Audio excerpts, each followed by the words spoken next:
Hey, ¿qué tal amigos? Stuart here from Spain Speaks. Today I thought we would speak about Spain and quality of life, whether your quality of life will improve if you come to live in a country like Spain, or whether it'll stay the same, or whether it'll go backwards.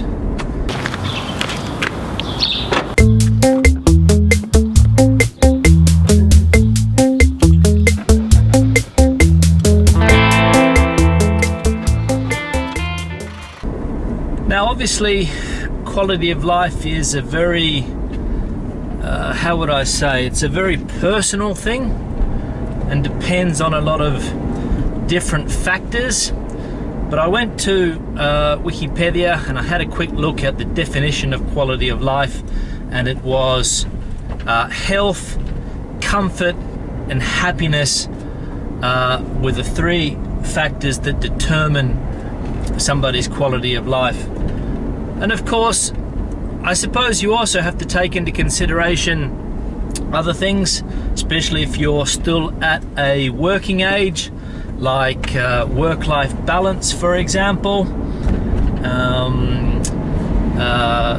salary. And I don't want to confuse quality of life with standard of living, because they're probably two different things, but in some aspects they most likely do overlap. So we'll have a quick chat about that. Now, firstly, quality of life. As I said before, it's probably very subjective. It depends on each individual and their personal circumstances. I, for example, come from a country that I've always thought has had a high quality of life, or at least the life that I had there for the first 30 years of my life, the quality was quite high.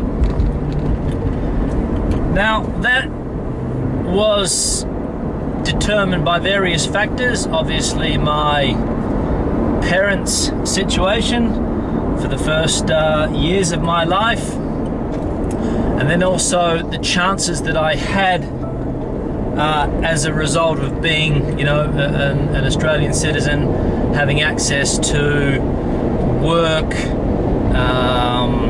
being able to get a job fairly easily, friendships, all of those things which can influence quality of life. Since I've been here, it's been a little bit more of a roller coaster, obviously, because you don't have the support of the family structure, at least in my case. You know, my parents are obviously in Australia, so I didn't have the support of that. But I had the support of my girlfriend's family, which was, you know, with all in-laws, is a fairly up and down type of it's an up and down type of thing. But after the time that I've been living here, the 18 years that I've been living here, I would say at the moment that my quality of life is reasonably good. I'm more or less healthy. I've got more or less employment. Happiness has been provided through the family that I've created here. My son, for example, although having kids, as you most likely know, is also prone to its ups and downs. Now, are you going to improve your quality of life?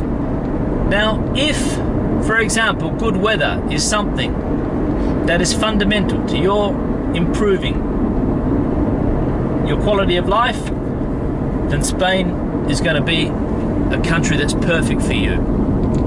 As I've said in other vlogs,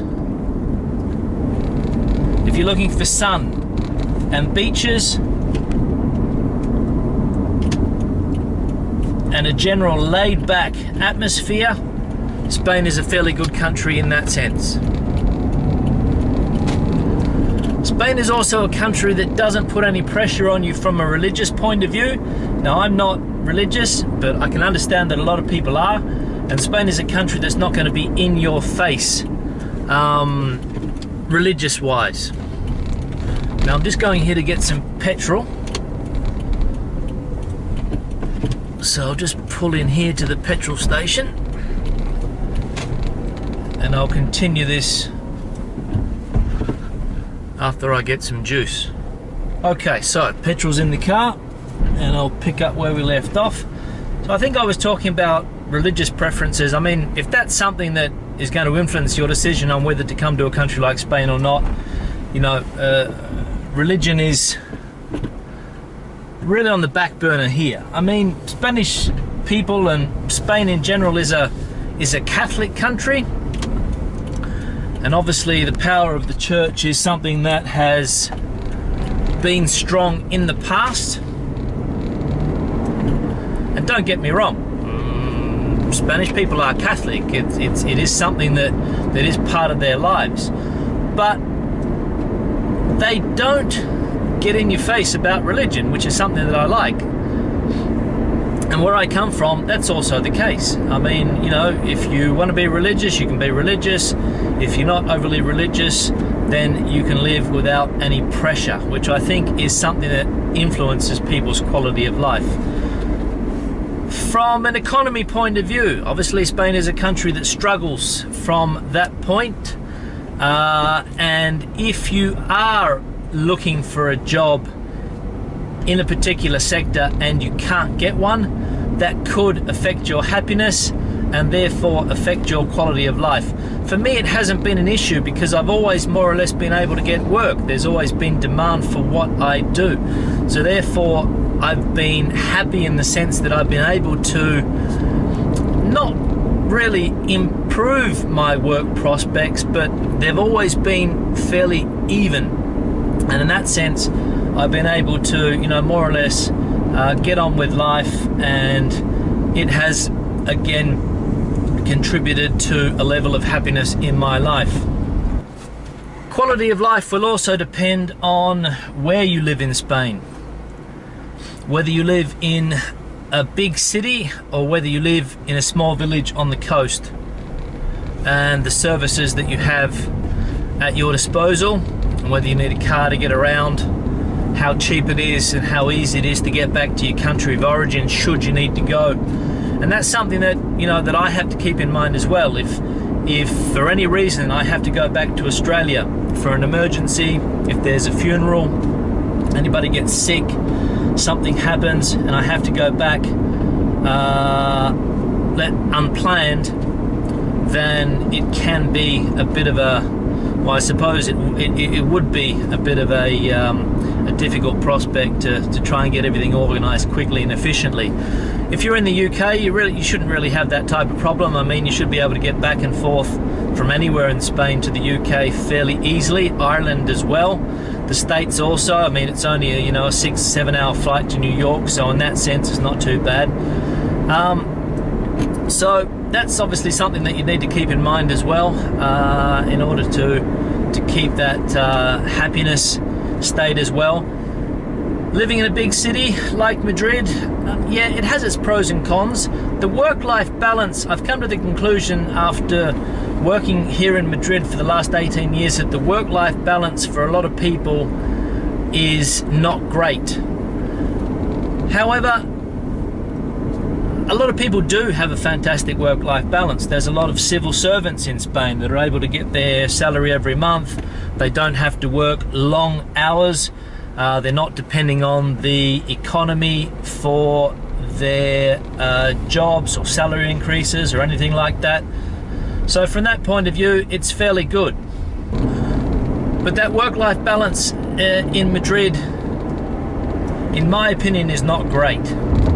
People spend a lot of time working in companies People spend a lot of time traveling to and from work, and all of that cuts into your quality of life, in my opinion. You don't have that in a smaller city. In a smaller city, if you can get a job and be within walking distance or a short trip to work, quality of life is going to be fantastic. You've got access to fantastic restaurants. Alcohol is cheap. It's not expensive to go out a lot of the time. And, you know, again, that's something that can attribute to a good or bad quality of life. One thing I will say, that when they talk about these quality of life indexes or standard or the best places to live indexes, the main Spanish cities seem to never be in these in the top 50. I think Madrid's maybe number 52. Barcelona was perhaps a little bit less. So there is something going on there with that I don't really notice here. Again, I will say that the sun and the good weather does, let's say, it covers up a lot of the faults with Spain. People work hard during the week and are angry, but when the weekend comes and they're able to sit by the pool or get together with their friends and have a drink, go out for some tapas and relax, then that sort of covers over the cracks, let's say. And from that point of view, the quality of life is not too bad. Cost of living is another feature. Cost of living in Spain is fairly good. Again, comparing it to where I come from, Australia has become an extremely expensive country over the years. Spain has not. Some of the things that I mentioned a minute ago, grocery shopping I don't find all that expensive. Restaurants, you can find cheap places to eat reasonably well. Alcohol is not expensive if you buy it at a supermarket level. If you like to have a bit of a tipple, there's no problem there. And the other point regarding quality of life is happiness, friendships, whether you're able to make friends. Of course, if you come here as an expat, at least for the first years of your life, you're going to be making friends with other expats. Don't expect to come to Spain and have 50 Spanish friends automatically. It's not that easy. You can create good friendships and lasting friendships with Spanish people. But like everywhere, if you don't work on the friendships, they can disintegrate fairly quickly, which is no surprise.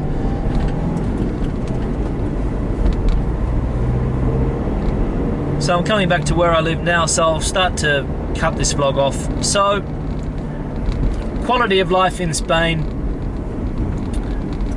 again, depending on your particular circumstances, from my point of view, it's good. No complaints.